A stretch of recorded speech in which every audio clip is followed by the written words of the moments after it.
a large number of hornets. Did you just tell me to be quiet? A large number of hornets or bees flying through your window at any time could be seen as an invasion. Right, yeah, you carry on. They don't necessarily want to murder you. You've left the ruddy window open. Okay. If you've got a wound on the side of your leg and bacteria get in there, it's nothing personal. It's just bad luck. So you're comparing refugees to bacteria? But why do they throw themselves? Why do they risk their lives and their children's lives when they're already on? I've already answered that question. You don't particularly want to. I've already answered that question. It's crazy that they do it. Today's caller is David, and David has a question for us. Why, he wants to know, would anyone already safe in France risk their life and their children's lives just to cross the channel? Now, it's a fair question. On the surface, what follows is not quite so fair, because within a few short minutes, David is going to bring up homeless veterans. He's going to object quite strongly to the word invasion being called out as dehumanizing. And then he's going to compare refugees to bacteria, not in passing either at length, with follow-up. James O'Brien asks him gently to explain himself. And David does try. He really does try. What he doesn't do is answer the original question. David is in Thanet. David, what would you like to say? Yeah, I can't figure out why there's certain things you can't figure out, like these people that on safe territory in France or in Germany or whatever, and they want to get over here. They're on safe ground. They would be taken in. They would be accommodated. Why do they throw themselves into the sea, risk their lives, and risk the lives of their children? You'd have to download.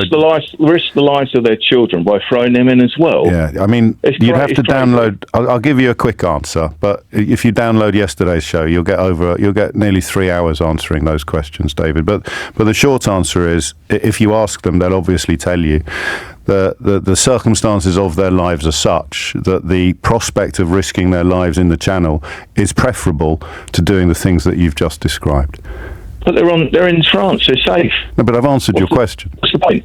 They're not having a gun held to their head, are they? No, but you asked a question, I've given you the answer. For them, it's preferable to risk their lives in the English Channel than it is to stay in the countries that you call safe. They want to stand the chance of murdering their children as well as themselves. No, but you can unravel now with odd non sequiturs. But the answer to the question you asked is really, really straightforward.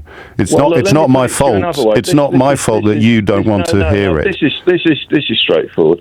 2,700 veterans in this country on the streets without homes. Other people in social housing. Kids dying in social housing because it's so bad.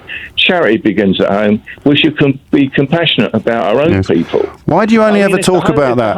Why do you only ever talk about that in conversations about refugees? Because you've never rung me when we're talking about food banks. Well, do I have to? I mean, no, but I'm just interested in why you only care about these issues when we're talking about foreigners, and you never ring me when we're talking about poverty in this country, or indeed about the plight of veterans, which we cover a lot on this programme. Well, it isn't compulsive to tune into your station. No, of course it isn't, but it's interesting that you mention these issues today that we're not talking about, and you never call in when we are talking about them. Why do you think that is? Well, you were going on about Braverman and the fact that you couldn't see why do you think that is, that you never ring in to talk passionately and concernedly about the issues that you've raised when we're not talking about them? Well, I've been taking my time over a long period of time to listen to these different issues and formulate ideas of my own. So why would you ring in on a topic that's not about military veterans or social housing? To talk about military veterans and social housing. I'm just wondering what your own answer to that question is. Here we are having a conversation about refugees. I'm going to ring in and talk about something completely different. No. Listen. I am listening, David. I think that's the problem. You called it an invasion. No. Suella Braverman did. All right.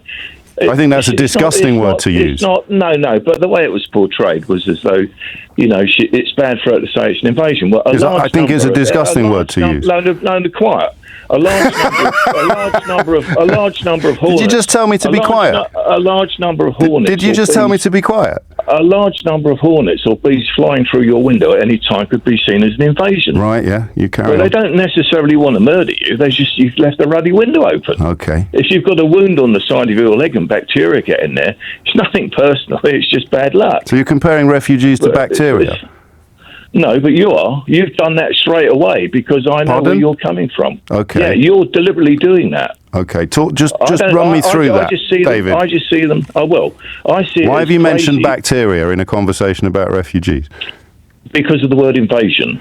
Well, but I'm objecting to that word. You're defending it. Yeah, a large number of. So why have you mentioned the word bacteria? I have listened to you, David. I think that makes one of us.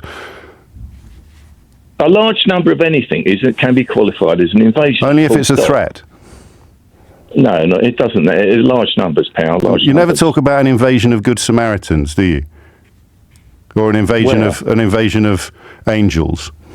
Well, look, let me put it to you this way. The news usually is depressing because most news is bad news, and David, you're people are listening. Bad news yourself. People are listening. I'm sure they are. But why do they throw themselves? Why do they risk their lives and their children's lives when they're already on? I've already answered that question. You don't particularly want to. I've already answered that question. It's crazy that they do it. Yes, but we've answered the question why. It's preferable to the alternatives.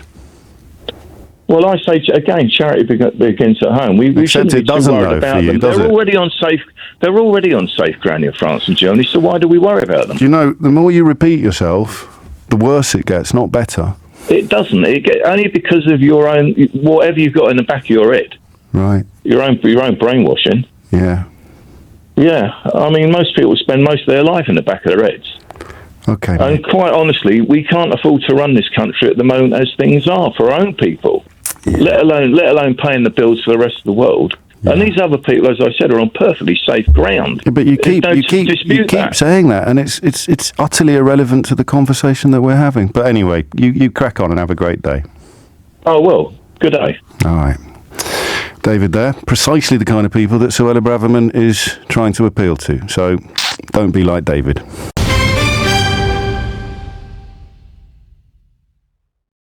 There it is. David's position laid out in full. Refugees should stay in France because they're already safe there. Britain can't afford them because of our veterans. And also, separately, refugees are a bit like bacteria.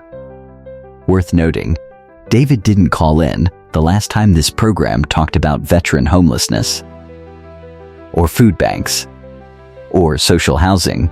He was asked why directly. He didn't have an answer for that one. Either this is, if we're honest, a familiar shape. Concern for one group of vulnerable people brought out only when a different group is the topic at hand. Charity, it seems, begins at home. Right up until home needs funding. As for the bacteria comparison, David insisted it wasn't personal. Just, as he put it, bad luck.